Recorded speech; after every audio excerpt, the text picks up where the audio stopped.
सोचिए, एक ही कमरे में दो लोग बैठे हैं, दोनों एक ही हवा में सांस ले रहे हैं, लेकिन अचानक एक व्यक्ति को लगातार छींक आने लगती है, आंखों से पानी आता है और नाक बहने लगती है, जबकि दूसरे व्यक्ति को कुछ भी नहीं होता। आखिर ऐसा क्यों होता है? क्या एलर्जी कोई बीमारी है या हमारे शरीर की एक गलती? आज इस वीडियो में हम इसी राज को साइंस की मदद से समझेंगे।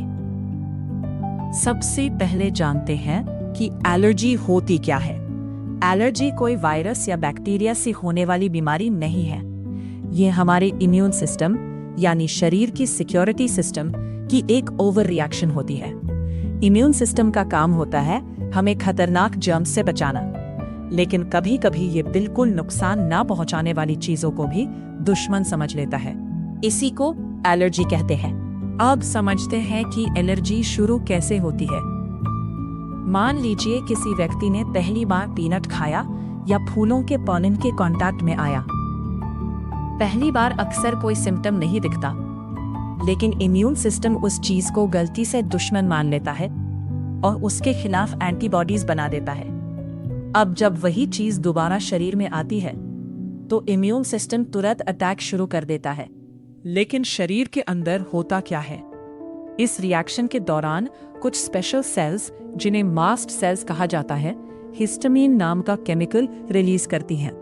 और असली प्रॉब्लम यही से शुरू होती है। हिस्टामिन की वजह से नाक बहने लगती है, आंखों में खुजली होने लगती है, स्किन पर लाल दाने आ सकते हैं और कुछ लोगों को सांस लेने में भी दिक्कत होने लगती है। यानी एलर्जी के ज्यादातर सिम्टम्स का असली जिम्मेदार हिस्टामिन होता है। अब जानते हैं कि किन चीजों से एलर्जी हो सकती है। सबसे कॉमन एलर्जी ट्रिगर्स है धूल के माइट्स, फूलों का पॉलन, पेट्स के बाल या स्किन फ्लेक्स, पीनट और कुछ ड्राई फ्रूट्स, दूध, अंडा और सी फूड, कुछ मेडिसिन्स और मधुमक्खी जैसे इंसेक्ट्स के स्टिंग्स। हर इंसान की एलर्जी अलग हो सकती है, लेकिन क्या एलर्जी खतरनाक भी हो सकती है? ज्यादातर एलर्जीज हल्की होती हैं, लेकिन कुछ रेयर केसेस में एक बहुत सीरियस रिएक्शन होता है जिसे एनाफिलैक्सिस कहते हैं। इसमें गला सूज सकता है, सांस लेने में बहुत दिक्कत हो सकती है और ब्लड प्रेशर भी अचानक गिर सकता है। ये एक मेडिकल इमरजेंसी होती है और तुरंत डॉक्टर की मदद की जरूरत पड़ती है। अब सबसे जरूरी बात, एलर्जी से बचा कैसे जाए? सबसे पहला तरीका है जिस चीज से एलर्जी हो उससे जितना हो सके दूर रहना।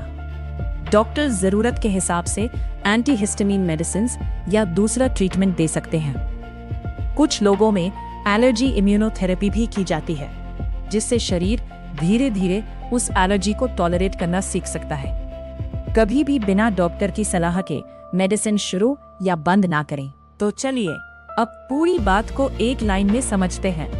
एलर्जी का मतलब कमजोर इम्यूनिटी नहीं होता, बल्कि इसका मतलब है कि हमारा इम्यून सिस्टम एक नॉर्मल और नुकसान ना पहुंचाने वाली चीज को गलती से खतरा समझ लेता है और जरूरत से ज्यादा रिएक्शन दे देता है। इसी वजह से किसी को सिर्फ धूल से छींक आती है, किसी को पीनट से प्रॉब्लम होती है और किसी को फूलों के पॉलन से।